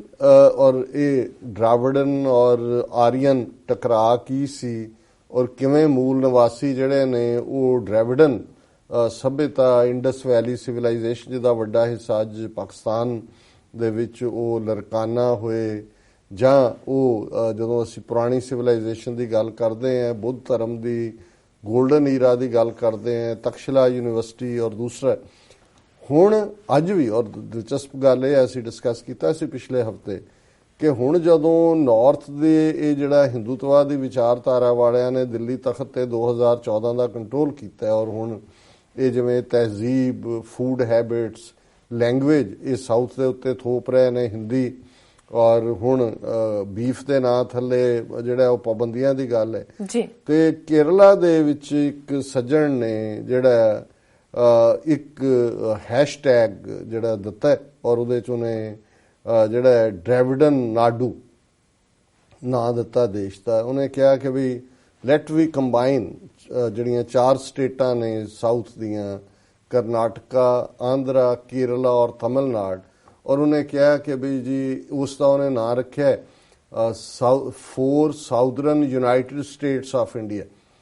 ਕਿ ਵੀ ਇਹ ਸਾਡਾ ਦੇਸ਼ ਡ੍ਰੈਵਿਡਨ ਨਾਡੂ, ਇਹ ਹੈਸ਼ਟੈਗ, ਔਰ ਵਿਦਿਨ ਆਵਰਸ ਲੱਖਾਂ ਲੋਕ ਉਸ ਹੈਸ਼ਟੈਗ ਤੇ ਆਏ। ਉਹਨਾਂ ਨੇ ਕਿਹਾ ਜੀ ਇਹ ਸਾਡੀ ਸਭਿਅਤਾ ਹੈ ਡ੍ਰੈਵਿਡ, ਔਰ ਅਸੀਂ ਹੁਣ ਇੱਕ ਡ੍ਰੈਵਿਡ ਨੇਸ਼ਨ ਬਣਾਵਾਂਗੇ, ਔਰ ਅਸੀਂ ਇਹ ਜਿਹੜਾ ਨਾਰਥ ਵਾ, ਔਰ ਉਹਦੇ 'ਚ ਫਿਰ ਜਦੋਂ ਅੱਗੋਂ ਤੁਸੀਂ ਕਾਮੈਂਟ ਪੜ੍ਹਦੇ ਹੋ ਉਹ ਕਹਿੰਦੇ ਨੇ ਜੀ ਅਸੀਂ ਇੰਡੀਆ ਨੂੰ ਸਪੇਸ ਪ੍ਰੋਗਰਾਮ ਦਿੱਤਾ, ਨਾਸਾ ਦਿੱਤਾ, ਇਸਰੋ ਦਿੱਤਾ, ਨਿਊਕਲੀਅਰ ਬੰਬ ਦਿੱਤਾ, IT ਸੈਕਟਰ ਦਿੱਤਾ, ਔਰ ਵਾਕਈ ਜੇ ਤੁਸੀਂ ਦੇਖੋ ਸਾਰੇ ਸਾਊਥ ਦੇ ਨੇ, ਸਾਰੇ ਸਾਊਥ ਚੋਂ ਹੀ ਨੇ, ਤੇ ਉਹਨਾਂ ਨੇ ਕਿਹਾ ਵੀ ਇਹਨਾਂ ਨੇ ਉੱਤਰੀ ਭਾਰਤ ਨੇ ਸਾਨੂੰ ਕੀ ਦਿੱਤਾ, ਹਿੰਦੂ ਦਹਿਸ਼ਤਗਰਦੀ। ਉਹ ਕਹਿੰਦਾ ਵੀ ਅਸੀਂ ਉਹਨਾਂ ਨੂੰ ਕਿਹਾ ਵੀ ਹੁਣ ਐਂਡ ਅਸੀਂ ਆਪਣਾ ਦਰਾਵਿੜ ਦੇਸ਼ ਬਣਾ ਰਹੇ। ਹੁਣ ਗੱਲ ਬੇਸ਼ੱਕ ਇਹ ਮੰਗ ਕਿਸੇ ਵੇਲੇ ਪੈਰੀਆਰ ਨੇ, ਉਹ ਤਮਿਲਨਾਡੂ ਦੇ ਵਿੱਚ ਹੋਇਆ, ਉਸ ਤੋਂ ਬਾਅਦ ਅੰਨਾ ਦੁਰਾਈ ਨੇ ਉਹਨੂੰ ਜਾਰੀ ਰੱਖਿਆ, ਕਰੁਣਾਨਿਧੀ ਜਿਹਨੇ DMK ਬਣਾਈ, ਪਰ 1962-63 ਦੇ ਨੇੜੇ ਪਹੁੰਚਦੇ ਆ 62 ਦੇ ਖਾਸ ਤੌਰ ਤੇ ਚੀਨ ਦੀ ਜੰਗ ਤੋਂ ਬਾਅਦ ਇਹ ਆਈਡੀਆ ਉਹਨਾਂ ਨੇ ਡ੍ਰੌਪ ਕਰ ਦਿੱਤਾ ਸੀ, ਕਿਉਂਕਿ ਫਿਰ ਇਹ ਚਾਰੋਂ ਹੀ ਸਟੇਟਾਂ ਲੈਂਗੁਏਜ ਦੇ ਆਧਾਰ ਤੇ ਬਣ ਗਈਆਂ ਸੀ। ਹੁਣ ਤਮਿਲਨਾਡੂ ਦੇ ਵਿੱਚ ਤਮਿਲ ਲੈਂਗੁਏਜ ਹੈ, ਤਮਿਲਨਾਡੂ ਦਾ ਮਤਲਬ ਹੀ ਮੁਲਕ ਹੁੰਦਾ ਜੀ। ਜਿਵੇਂ ਜੇ ਮਰਾਠਿਆਂ ਨੂੰ ਦਿੱਤਾ, ਇੱਥੇ ਤਾਂ ਇਹਨਾਂ ਨੂੰ ਖਾਲਿਸਤਾਨ ਸ਼ਬਦ ਤੋਂ ਪ੍ਰੋਬਲਮ ਹੈ। ਜਦੋਂ ਇਹਨਾਂ ਨੇ ਬੰਬਾਈ ਪ੍ਰੈਜ਼ੀਡੈਂਸੀ ਨੂੰ ਤੋੜਿਆ, ਬੰਬੇ ਪ੍ਰੈਜ਼ੀਡੈਂਸੀ ਨੂੰ, 2 ਸਟੇਟਾਂ ਗੁਜਰਾਤ ਔਰ ਮਹਾਰਾਸ਼ਟਰ, ਹੁਣ ਰਾਸ਼ਟਰ ਨੇਸ਼ਨ ਦੇ ਲਈ ਸ਼ਬਦ ਹੈ ਰਾਸ਼ਟਰ, ਤੇ ਉਹਨਾਂ ਨੂੰ ਉਹ ਸੂਬਾ ਦਿੱਤਾ ਮਹਾਰਾਸ਼ਟਰ, ਉਹ ਰਾਸ਼ਟਰ ਦੇ ਵੀ ਪਿਓ ਬਣੇ ਹੋਏ ਨੇ। ਔਰ ਇਸੇ ਤਰ੍ਹਾਂ ਜਿਹੜਾ ਤਮਿਲਨਾਡੂ ਹੈ, ਨਾਡੂ ਦਾ ਮਤਲਬ ਹੀ ਉਹਨਾਂ ਦੀ ਲੈਂਗੁਏਜ ਦੇ ਵਿੱਚ ਮੁਲਕ ਹੁੰਦਾ। ਸੋ ਇਹਨਾਂ ਨੇ, ਇੰਡੀਆ ਨੇ ਤਮਿਲਨਾਡੂ, ਕਰਨਾਟਕ, ਤਮਿਲਨਾਡੂ ਤਮਿਲ ਲੈਂਗੁਏਜ ਸੀ, ਕਰਨਾਟਕਾ ਦੇ ਵਿੱਚ ਕਨਾਡਾ ਲੈਂਗੁਏਜ, ਕੰਨੜ, ਔਰ ਜਿਹੜੀ ਹੈ ਆਂਧਰਾ ਪ੍ਰਦੇਸ਼ ਦੇ ਵਿੱਚ ਤੇਲਗੂ, ਔਰ ਕੇਰਲਾ ਦੇ ਵਿੱਚ ਮਲਿਆਲਮ ਜੀ। ਔਰ ਉਹਨਾਂ ਨਾਲ ਉਹਨਾਂ ਦੀ ਘੱਟੋ ਘੱਟ ਉਦੋਂ ਤਸੱਲੀ ਹੋ ਗਈ, ਔਰ ਇਹਨਾਂ ਨੂੰ ਵੀ ਲੱਗਦਾ ਸੀ ਵੀ ਅਸੀਂ ਅਲੱਗ ਡ੍ਰੈਵਿਡਨ ਸਟੇਟ ਦੀ ਗੱਲ ਨੂੰ ਮੁਕਾ ਦਿੱਤਾ। ਹੁਣ ਆਲ ਆਫ ਏ ਸਡਨ ਜਿਹੜਾ ਹੈ ਉਹ ਡ੍ਰੈਵਿਡਨ ਨਾਡੂ ਦੇ ਥੱਲੇ, ਔਰ ਜਿਵੇਂ ਲੱਖਾਂ ਲੋਕ ਆਏ ਔਰ ਇਹਨਾਂ ਨੂੰ ਵਕਤ ਪਿਆ, ਈਵਨ ਸ਼ਸ਼ੀ ਥਰੂਰ ਨੇ ਉਹਦੇ ਤੇ ਕਮੈਂਟ ਕੀਤਾ ਕਿ ਨਾ ਸੈਪਰੇਟਿਜ਼ਮ ਵੱਲ ਨਾ ਜਾਓ। BJP ਦੇ ਤਮਿਲਨਾਡੂ ਦੇ ਪ੍ਰੈਜ਼ੀਡੈਂਟ ਨੇ ਕਿਹਾ ਨੌਜਵਾਨ ਗੁੰਮਰਾਹ ਨਾ ਹੋਣ। ਪਰ ਮੈਂ ਜਿਹੜੀ ਗੱਲ ਇਹ ਕਹਿਣ ਲੱਗਾ ਕਿ ਕਈ ਵਾਰ ਜਿਹੜੇ ਆਈਡੀਆਜ਼ ਲੱਗਦਾ ਹੈ ਸੁਪਰਫਿਸ਼ੀਅਲੀ ਕਿ ਦੱਬ ਗਏ ਨੇ, ਪਰ ਜੇ ਉਹਨਾਂ ਆਈਡੀਆਜ਼ ਦੇ ਵਿੱਚ ਦਮ ਹੈ ਜੀ, ਕਾਮਨਨੈਸ ਹੈ, ਤਹਿਜ਼ੀਬ ਦੀ, ਜ਼ਬਾਨ ਦੀ, ਮਜ਼ਹਬ ਦੀ। ਹੁਣ ਪਾਕਿਸਤਾਨ ਹੈ, ਬੇਸ਼ੱਕ ਇਹ ਨਹੀਂ ਹੈ ਵੀ ਪਾਕਿਸਤਾਨ 'ਚ ਟਰਬਲਸ ਨਹੀਂ ਨੇ, ਉੱਥੇ ਪੰਜਾਬੀ ਨੇ, ਸਿੰਧੀ ਨੇ, ਬਲੋਚ ਨੇ, ਔਰ ਖੈਬਰ ਪਖਤੂਨਵਾ ਸੂਬਾ, ਉਹਨਾਂ ਦੀ ਕ੍ਰਾਈਸਿਸ ਵੀ ਹੁੰਦਾ ਹੈ। ਬਹੁਤੇ 3 ਸੂਬਿਆਂ ਵਾਲਿਆਂ ਨੂੰ ਸ਼ਿਕਾਇਤ ਹੁੰਦੀ ਹੈ ਵੀ ਪੰਜਾਬੀ ਡੋਮੀਨੇਟ ਕਰਦੇ ਨੇ ਹਰ ਪਾਸੇ, ਲੇਕਿਨ ਉਹਨਾਂ ਦੇ ਕੋਲ ਇੱਕ ਗਲੂ ਹੈ ਇਸਲਾਮ। ਇਸਲਾਮ ਨੇ ਉਹਨਾਂ ਨੂੰ ਗਲੂ ਕੀਤਾ ਹੈ ਕਿ ਇਵੈਂਚੁਅਲੀ ਜਦੋਂ ਅੱਲਾਹੂ ਅਕਬਰ ਦਾ ਨਾਰਾ ਵੱਜਦਾ ਹੈ ਔਰ ਜਦੋਂ ਦੀਨ ਔਰ ਨਬੀ ਦੀ ਗੱਲ ਹੋਏਗੀ ਤੇ ਫਿਰ ਉਹਨਾਂ ਦਾ ਉਹ ਵਖਰੇਵਾ ਨਹੀਂ ਰਹਿੰਦਾ। ਸੋ ਇਸੇ ਤਰ੍ਹਾਂ ਜਦੋਂ ਤੁਸੀਂ ਆਈਡੀਆਜ਼ ਨੂੰ ਲੈ ਕੇ ਜਿਹੜੇ ਲੋਕ ਚੱਲਦੇ ਨੇ, ਜਿਵੇਂ ਮੈਂ ਡ੍ਰੈਵਿਡਨ ਦੀ ਗੱਲ ਕੀਤੀ, ਇਹ ਇੱਥੋਂ ਦੇ ਮੂਲ ਲੋਕ ਸੀ, ਔਰ ਜਿਹੜੇ ਐਰੀਅਨ ਲੋਕ ਆਏ ਜਿਹੜੇ ਧੱਕ ਕੇ ਇਹਨਾਂ ਨੂੰ ਜਿਹੜੇ ਲੈ ਗਏ ਸਾਊਥ ਤੱਕ, ਔਰ ਵੱਡਿਆਂ ਨੂੰ ਗੁਲਾਮ ਬਹੁਤਿਆਂ ਨੂੰ ਬਣਾ ਲਿਆ, ਸ਼ੂਦਰ ਬਣਾ ਲਿਆ, ਜ਼ਾਤ ਪਾਤੀ ਸਿਸਟਮ, ਬ੍ਰਾਹਮਣ, ਐਰੀਅਨ ਆਪ ਜਿਹੜੇ ਸੀ, ਗੋਰਾ ਰੰਗ, ਲੰਬਾ ਨੱਕ, ਚੌੜਾ ਮੱਥਾ, ਜਿਹੜੇ ਉਹਨਾਂ ਦੇ ਸਿੰਪਟਮਸ ਲਿਖੇ ਹੋਏ ਨੇ, ਆਰੀਆ, ਕੁਲੀਨ ਆਰੀਆ ਕਹਿੰਦੇ ਨੇ ਇਹਨਾਂ ਨੂੰ, ਉਹ ਉੱਪਰ ਬਣ ਗਏ, ਬਾਕੀ ਸ਼ੂਦਰ। ਫਿਰ ਜਿਹੜੇ ਬਾਕੀ ਟਰਾਈਬ ਆਉਂਦੇ ਗਏ ਵਿੱਚ ਵਿਚਾਲੇ, ਕੋਈ ਕਸ਼ਤਰੀ ਬਣਾ ਦਿੱਤਾ, ਕੋਈ ਵੈਸ਼ ਬਣਾ ਦਿੱਤਾ। ਸੋ ਕੁੱਲ ਮਿਲਾ ਕੇ ਇਹਨਾਂ ਨੇ ਉਹਨਾਂ ਨੂੰ ਉਧਰ ਨੂੰ ਧੱਕ ਦਿੱਤਾ, ਔਰ ਅੱਜ ਵੀ ਉਹਨਾਂ ਦੀ ਲੈਂਗੁਏਜ ਬਿਲਕੁਲ ਵੱਖਰੀ ਹੈ, ਕੋਈ ਸੰਸਕ੍ਰਿਤ ਤੋਂ ਪ੍ਰਭਾਵਿਤ ਨਹੀਂ ਹੈ। ਉਹਨਾਂ ਦੀਆਂ ਰਚਨਾਵਾਂ ਵੀ ਵੱਖਰੀਆਂ ਨੇ। ਵੱਖਰੀ ਗੱਲ ਹੈ ਕਿ ਲੇਟਰ ਔਨ ਕਿਉਂਕਿ ਡੋਮੀਨੈਂਟ ਹਿੰਦੂ ਥਾਟ, ਬ੍ਰਾਹਮਣ ਥਾਟ ਆਇਆ, ਉਹਨਾਂ 'ਚ ਵੀ ਉਹਨਾਂ ਨੇ ਕਾਲੇ ਬ੍ਰਾਹਮਣ ਬਣਾ ਲਏ, ਔਰ ਉਹਨਾਂ ਦੀ ਆਪਣੀ ਕਿਸਮ ਦੀ ਪਰਸੀਕਿਊਸ਼ਨ ਔਰ ਵਰਸਟ ਕਾਸਟ ਸਿਸਟਮ ਬਣ ਗਿਆ। ਪਰ ਮੈਂ ਗੱਲ ਆਈਡੀਆਜ਼ ਦੀ ਕਰ ਰਿਹਾ, ਔਰ ਇਹਦੇ ਨਾਲ ਇਹ ਹੋਇਆ ਕਿ ਜਿਹੜੇ ਐਰੀਅਨ ਆਏ ਔਰ ਰਿਗਵੇਦ ਦੇ ਨਾਲ, ਔਰ ਇਹ 4 ਵੇਦ ਜਿਹੜੇ ਨੇ, ਇਹਨਾਂ ਦੀ ਵਿਚਾਰਧਾਰਾ ਸੋਲਿਡਲੀ ਜਿਹੜੀ ਹੈ ਉਹ ਸਥਾਪਿਤ ਹੋ ਗਈ। ਫਿਰ ਇਹਨਾਂ ਨੇ ਕਿਸੇ ਹੋਰ ਵਿਚਾਰ ਨੂੰ ਉੱਠਣ ਨਹੀਂ ਦਿੱਤਾ। ਬੁੱਧ ਪਹਿਲੀ ਆਵਾਜ਼ ਅੱਜ ਤੋਂ 2500 ਸਾਲ ਪਹਿਲਾਂ ਜਿਹੜਾ ਉਹ ਉੱਠਿਆ, ਜਿਹਨੇ ਚੈਲੰਜ ਕੀਤਾ, ਉਹ ਪਹੁੰਚ ਗਿਆ ਇਹਨਾਂ ਦੇ ਬਨਾਰਸ ਜਿਹੜਾ ਇਹਨਾਂ ਦਾ ਗੜ੍ਹ ਸੀ, ਔਰ ਉਹਦੇ ਨੇੜੇ ਜਿੱਥੇ ਉਹਨੇ ਪਹਿਲਾ ਮੈਸੇਜ ਦਿੱਤਾ, ਸਾਰਨਾਥ ਦੀ ਥਾਂ ਤੇ ਕੁਛ ਮੀਲ ਦੂਰ ਹੈ ਬਨਾਰਸ ਤੋਂ। ਉਹਨੇ ਕਿਹਾ ਮੈਂ ਬ੍ਰਾਹਮਣ ਕੋ ਨਹੀਂ ਮਾਨਤਾ, ਮੈਂ ਬਿਲਕੁਲ ਤੁਹਾਡੀ ਕਾਸਟ ਸਿਸਟਮ ਨੂੰ ਡਿਕਲਾਈਨ ਕੀਤਾ, ਮੂਰਤੀ ਪੂਜਾ ਨੂੰ ਜਿਹੜਾ ਕੀਤਾ। ਹੁਣ ਉਹ ਇਹ ਥਾਟ ਦੀ ਲੜਾਈ ਸ਼ੁਰੂ ਹੋ। ਬੁੱਧ ਦਾ ਕਿਉਂਕਿ ਥਾਟ ਪੁਖਤਾ ਸੀ, ਕੰਪੈਸ਼ਨ ਦੀ ਗੱਲ ਸੀ, ਆਪਸ ਦੇ ਵਿੱਚ ਸਿਰ ਜੋੜ ਕੇ ਬਹਿਣ ਦੀ ਗੱਲ ਸੀ, ਅਹਿੰਸਾ ਦੀ ਗੱਲ ਸੀ, ਉਹਦੀ ਐਕਸੈਪਟੇਬਿਲਟੀ ਹੋਈ। ਔਰ ਇੱਕ ਸਟੇਜ ਤੇ ਸਾਰਾ ਹੀ ਜਿਹੜਾ ਉਸ ਵੇਲੇ ਦਾ ਇਹ ਸਬ ਕੰਟੀਨੈਂਟ ਸੀ, ਇਹ ਬੁੱਧ ਧਰਮ ਦੀ ਸਪੈਲ 'ਚ ਚਲਾ ਗਿਆ। ਔਰ ਲਗਭਗ 1000 ਸਾਲ ਉਹਨਾਂ ਦੀ ਡੋਮੀਨੈਂਸ, ਔਰ ਜਿਹੜੀ ਵੀ ਉਸ ਖਿੱਤੇ 'ਚ ਤਰੱਕੀ ਹੋਈ, ਕਨਿਸ਼ਕਾ, ਅਸ਼ੋਕਾ, ਹਰਸ਼ਵਰਧਨ, ਇਹ ਸਾਰੇ ਬੁੱਧਿਸਟ ਰਾਜੇ ਸੀ। ਹੁਣ ਉਸ ਥਾਟ ਨੂੰ ਔਰ ਬ੍ਰਾਹਮਣਵਾਦ, ਔਰ ਇੱਥੇ ਮੈਂ ਇਹ ਗੱਲ ਕਲੀਅਰ ਕਰਦੇ ਹਾਂ, ਜਦੋਂ ਅਸੀਂ ਸ਼ਬਦ ਬ੍ਰਾਹਮਣ ਇਸਤੇਮਾਲ ਕਰਦੇ ਹਾਂ, ਇਹ ਕੋਈ ਇੱਕ ਪਰਸਨ ਜਾਂ ਜ਼ਾਤ ਸੂਚਕ ਇਸ ਨੂੰ ਨਾ ਮੰਨਿਆ ਜਾਏ। ਇਹ ਵਿਚਾਰਧਾਰਾ ਹੈ, ਆਈਡੀਓਲੋਜੀ ਹੈ। ਜਿਵੇਂ ਫਾਸ਼ਿਜ਼ਮ ਹੈ, ਨਾਜ਼ੀਜ਼ਮ ਹੈ, ਕਮਿਊਨਿਜ਼ਮ ਹੈ, ਇਸ ਤਰ੍ਹਾਂ ਇੱਕ ਵਿਚਾਰਧਾਰਾ ਹੈ। ਉਸ ਕਿਸਮ ਦੇ ਵੀ ਬ੍ਰਾਹਮਣ ਇੰਡੀਵਿਜੂਅਲ ਹੋਣਗੇ ਜਿਹੜੇ ਉਹਨਾਂ ਦੇ ਜ਼ੁਲਮਾਂ ਦੇ ਖਿਲਾਫ ਖਲੋਤੇ ਅੱਜ ਵੀ ਨੇ, ਜਿਹੜੇ ਮੋਦੀ ਦੇ ਇਸ ਹਿੰਦੂਤਵਾ ਦੇ ਖਿਲਾਫ ਬੋਲ ਰਹੇ ਨੇ। ਔਰ ਕੋਈ ਜ਼ਰੂਰੀ ਨਹੀਂ, ਜੇ ਹੁਣ ਨਰਿੰਦਰ ਮੋਦੀ ਜ਼ੁਲਮ ਕਰ ਰਿਹਾ ਹੈ ਔਰ ਉਹਨੇ ਗੁਜਰਾਤ 'ਚ ਹਜ਼ਾਰਾਂ ਮੁਸਲਮਾਨਾਂ ਦਾ ਕਤਲੇਆਮ ਕੀਤਾ ਹੈ, ਇਹਦਾ ਆਪਣਾ ਜਾਤੀ ਪਿਛੋਕੜ ਤੇਲੀ ਹੈ। ਇਹ ਤੇਲੀ ਜਿਹੜਾ ਹੈ ਉਸ ਚੋਂ ਹੈ, ਇਹਦੇ ਆਪਣੇ ਕਹਿਣ ਮੁਤਾਬਕ ਹੀ, ਔਰ ਕੋਈ ਬ੍ਰਾਹਮਣ ਨਹੀਂ ਹੈ। ਲੇਕਿਨ ਇਹ ਬ੍ਰਾਹਮਣਵਾਦੀ ਵਿਚਾਰਧਾਰਾ, ਬਾਦਲ ਵਰਗੇ ਲੋਕ ਕੌਣ ਨੇ? ਇਹ ਆਪਣੇ ਹਿੱਤਾਂ ਦੇ ਲਈ ਆਪਣੀ ਕੌਮ ਨੂੰ ਕੁਰਬਾਨ ਕਰਨ ਵਾਲੇ। ਸੋ ਇਸ ਨੂੰ ਇਸ ਸੈਂਸ 'ਚ ਲਿਆ ਜਾਏ, ਕਿਉਂਕਿ ਵਿਚਾਰ ਚੱਲੇ, ਚਰਚਾ ਚੱਲੇਗੀ, ਤੇ ਇਹ ਨਾ ਲੱਗੇ ਕਿਸੇ ਨੂੰ ਕਿ ਜੀ ਇਹ ਕਿਸੇ ਅਸੀਂ ਖਾਸ ਧਰਮ ਦੇ ਉੱਤੇ ਜਾਂ ਕਿਸੇ ਖਾਸ ਫਿਰਕੇ ਦੇ ਉੱਤੇ ਕਰ ਰਹੇ। ਇੱਕ ਵਿਚਾਰਧਾਰਾ ਦੀ ਗੱਲ। ਹੁਣ ਬੁੱਧ ਨੇ ਬ੍ਰਾਹਮਣਵਾਦ ਨੂੰ ਚੈਲੰਜ ਕੀਤਾ ਕਿ ਮੈਂ ਬ੍ਰਾਹਮਣ ਕੋ ਨਹੀਂ ਮਾਨਤਾ, ਤੇ ਫਿਰ ਉਸ ਦਾ ਕੀ ਹਸ਼ਰ ਹੋਇਆ, ਉਸ 1000 ਸਾਲ ਤੋਂ ਡੋਮੀਨੇਟ ਉਹਨਾਂ ਨੇ ਕੀਤਾ। ਫਿਰ ਜਿਹੜੇ ਤੌਰ ਤਰੀਕੇ ਬੁੱਧ ਧਰਮ ਦਾ ਖਾਤਮਾ ਕਰਨ ਦੇ ਲਈ ਭਾਰਤ ਦੇ ਵਿੱਚ 1000 ਸਾਲ ਦੀ ਉਹਨਾਂ ਦੀ ਡੋਮੀਨੈਂਸ ਤੋਂ ਬਾਅਦ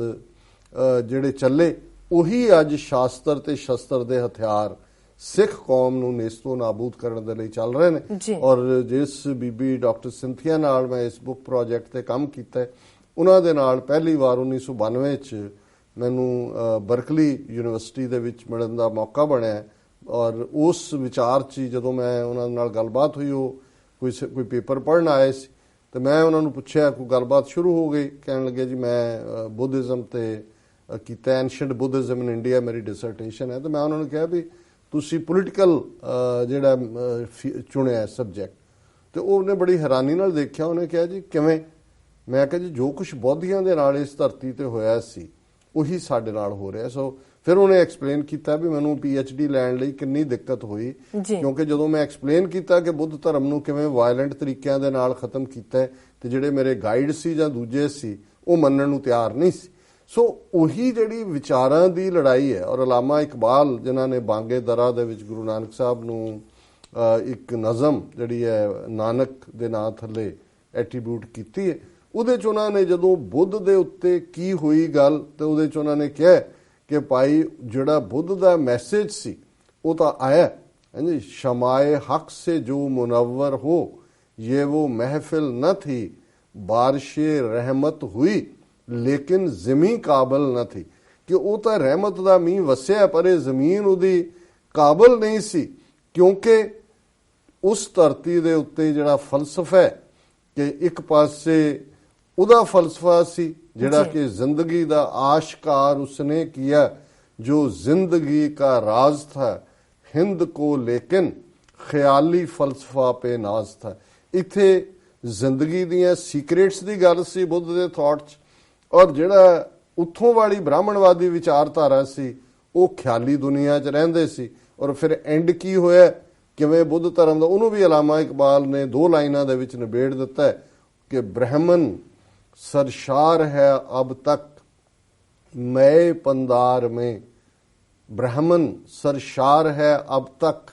मैं पंदार में, शमाए गौतम जल रही है महफिले अग्यार में। कि ਅੱਜ ਵੀ ਬ੍ਰਾਹਮਣਵਾਦ ਦੀ ਵਿਚਾਰਧਾਰਾ ਇੱਥੇ ਜਿਹੜੀ ਹੈ ਉਹ ਪੂਰੇ ਜ਼ੋਰ ਦੇ ਨਾਲ ਜਿਹੜਾ ਉੱਥੇ ਬੈਠਾ ਜੰਮ ਕੇ, ਔਰ ਗੌਤਮ ਦੀ ਗੱਲ ਜਿਹੜੀ ਹੈ ਬੁੱਧ ਦੀ ਫਿਲਾਸਫੀ ਜਿਹਨੂੰ ਭਾਰਤ ਚੋਂ ਕੱਢਤਾ ਗਿਆ ਹੈ ਸ਼ਾਸਤਰ ਤੇ ਸ਼ਸਤਰ ਦੇ ਨਾਲ, ਮਹਿਫਿਲੇ ਅਗਿਆਰ ਗੈਰਾਂ ਦੀ ਮਹਿਫਿਲ, ਦੂਰ ਦਰਾਡੇ ਵਿਤਨਾਮ, ਚੀਨ, ਥਾਈਲੈਂਡ, ਜਾਪਾਨ, ਲੇਕਿਨ ਉਸ ਧਰਤੀ ਤੋਂ ਮਿਟਾ ਦਿੱਤਾ ਗਿਆ। ਔਰ ਇਹੀ ਬੁੱਧ ਦਾ ਖਾਤਮਾ ਕਰਨ ਵਾਲੀ ਵਿਚਾਰਧਾਰਾ, ਬੁੱਧ ਧਰਮ ਨੂੰ ਖਤਮ ਕਰਨ ਵਾਲੀ ਵਿਚਾਰਧਾਰਾ ਨੂੰ ਫਿਰ ਜਿਹੜਾ ਦੂਸਰਾ ਵੱਡਾ ਚੈਲੰਜ ਉਸ ਧਰਤੀ ਦੇ ਉੱਤੇ ਆਇਆ ਉਹ ਸਿੱਖ ਧਰਮ ਦੇ ਨਾਲ ਆਇਆ। ਔਰ ਮੈਂ ਡਾਕਟਰ ਸਕਾਟ ਨੂੰ ਆਈਡੀਓਲੋਜੀਕਲ ਕਲੈਰਿਟੀ ਦਿੱਤੀ, ਸਮਝਾਈ ਕਿ ਉਸ ਚੈਲੰਜ ਨੂੰ ਵੀ ਕਿਵੇਂ ਅਲਾਮਾ ਇਕਬਾਲ ਨੇ ਇਹ ਯਾਦ ਦਹਾਨੀ ਕਰਾਈ ਕਿ ਬੁੱਧ ਤੋਂ ਬਾਅਦ ਉਹਦਾ ਖਾਤਮਾ ਕਰਕੇ ਫਿਰ ਬ੍ਰਾਹਮਣਵਾਦ ਉੱਪਰ ਸੀ, ਪਰ ਫਿਰ ਬੁੱਤ ਕਦਾ ਫਿਰ ਬਾਦ ਮੁੱਦਤ ਕੇ ਮਗਰ ਰੋਸ਼ਨ ਹੁਆ, ਨੂਰੇ ਅਬਰਾਹਮ ਸੇ ਆਜ਼ਰ ਕਾ ਘਰ ਰੋਸ਼ਨ ਹੁਆ। ਕਿ ਇਹ ਬੁੱਤ ਪ੍ਰਸਤਾਂ ਦਾ ਦੇਸ਼ ਜੀ ਕਿ ਮੁੱਦਤਾਂ ਤੋਂ ਬਾਅਦ ਜਿਹੜਾ ਫਿਰ ਰੋਸ਼ਨ ਹੋਇਆ। ਔਰ ਜਿਵੇਂ ਆਜ਼ਰ ਦੇ ਘਰ ਦੇ ਵਿੱਚ ਅਬਰਾਹਿਮ, ਜਿਹੜੇ ਹਜ਼ਰਤ ਅਬਰਾਹਿਮ ਇਸਲਾਮ ਦੇ ਨੇ, ਯਹੂਦੀਆਂ ਦੇ ਅਬਰਾਹਿਮ ਨੇ, ਕ੍ਰਿਸਚੀਅਨਸ ਦੇ ਇਬਰਾਹਿਮ ਨੇ, ਤਿੰਨੋਂ ਹੀ ਇਹਨਾਂ ਵੱਡੇ ਧਰਮਾਂ ਦੇ ਉਹ ਜਿਹੜੇ ਨੇ ਪੈਗੰਬਰ ਨੇ। ਕਿ ਵੀ ਜਿਵੇਂ ਆਜ਼ਰ ਦੇ ਘਰ ਜਿਹੜਾ ਹੈ ਉਹ ਅਬਰਾਹਮ ਆਏ ਸੀ, ਇਵੇਂ ਹੀ ਜਿਹੜੇ ਗੁਰੂ ਨਾਨਕ ਆਏ ਉਸ ਬੁੱਤ ਪ੍ਰਸਤ ਬੁੱਤ ਕਦਾ ਦੇ ਵਿੱਚ, ਔਰ ਫਿਰ ਉਹਨਾਂ ਨੇ ਅਖੀਰ 'ਚ ਮੈਂ ਕਨਕਲੂਡ ਕਰਾਂ ਕਿ ਵੀ ਜਿਹੜੀ ਚੇਂਜ ਸੀ, ਜਿਹੜੀ ਵਿਚਾਰਾਂ ਦੀ ਲੜਾਈ 'ਚ ਬ੍ਰਾਹਮਣਵਾਦ ਨੂੰ ਸਭ ਤੋਂ ਇਫੈਕਟਿਵ ਚੈਲੰਜ ਆਇਆ ਇਸ ਸਿੱਖੀ ਵਿਚਾਰਧਾਰਾ ਤੋਂ, ਜਿਸ ਨੂੰ ਅਲਾਮਾ ਇਕਬਾਲ ਨੇ ਯਾਦ ਕਰਵਾਇਆ ਕਿ ਆਹ शूदर के लिए हिंदुस्तान गम खाना है, दर्द इंसानी से इस बस्ती का दिल बेगाना है, फिर उठी आखिर सदा तौहीद की पंजाब से, हिंद को एक मर्द कामिल ने जगाया ख्वाब से। ये मर्द कामिल है, खुदा दा बंदा, ये रब दा मुकम्मल मनुख, उन्हें उस शूदरां दे लई भी जिहड़ा मुल्क गमखाना सी और जिस धरती ਨੂੰ ਕੋਈ ਇਨਸਾਨ ਦੀ ਦਰਦ ਦੇ ਨਾਲ ਕੋਈ ਵਾਸਤਾ ਨਹੀਂ ਸੀ, ਉਸ ਧਰਤੀ ਦੇ ਉੱਤੇ ਇਸ ਮਰਦ ਕਾਮਿਲ ਨੇ ਇੱਕ ਰੱਬ ਦੀ ਆਵਾਜ਼, ਤੌਹੀਦ ਦੀ ਆਵਾਜ਼ ਦੇ ਨਾਲ ਉਹ ਸੁੱਤੇ ਲੋਕਾਂ ਨੂੰ ਜਗਾਇਆ। ਔਰ ਇਹੀ ਰੀਜ਼ਨ ਹੈ ਜਿਸ ਨੂੰ ਫਿਰ ਅਫਜ਼ਲ ਅਹਿਸਨ ਰੰਧਾਵਾ ਨੇ ਯਾਦ ਕਰਵਾਇਆ ਕਿ ਓੜਕ ਮੁੱਕੇਗੀ ਇਹ ਰਾਤ, ਇਸ ਨਜ਼ਮ ਦੇ ਵਿੱਚ ਕਿ ਭਾਈ ਵੈਰੀਆਂ 5 ਸਦੀਆਂ ਦਾ ਵੈਰ ਕਮਾਇਆ। ਸੋ ਜੂਨ 84 ਪਹਿਲੇ ਹਫਤੇ ਜਾਂ 35-37 ਸਾਲ 'ਚ ਵਾਪਰੀ ਘਟਨਾ ਨਹੀਂ ਹੈ, ਇਹ 5 ਸਦੀਆਂ ਦਾ ਵੈਰ ਹੈ। ਔਰ ਕੱਲ ਅਸੀਂ ਫਿਰ ਇਹਦੇ ਉੱਪਰ ਵਿਚਾਰ ਚਰਚਾ ਕਰਾਂਗੇ। ਜੀ ਡਾਕਟਰ ਸਾਹਿਬ ਇੱਥੇ ਲੈਣੇ ਆ ਬ੍ਰੇਕ। ਵਿਊਅਰਸ, ਵਿਚਾਰਾਂ ਦਾ ਸਿਲਸਿਲਾ ਇਸ ਤਰ੍ਹਾਂ ਚੱਲਦਾ ਰਹੇਗਾ। ਮਿਲਦੇ ਹਾਂ ਛੋਟੇ ਵਕਫੇ ਤੋਂ ਬਾਅਦ।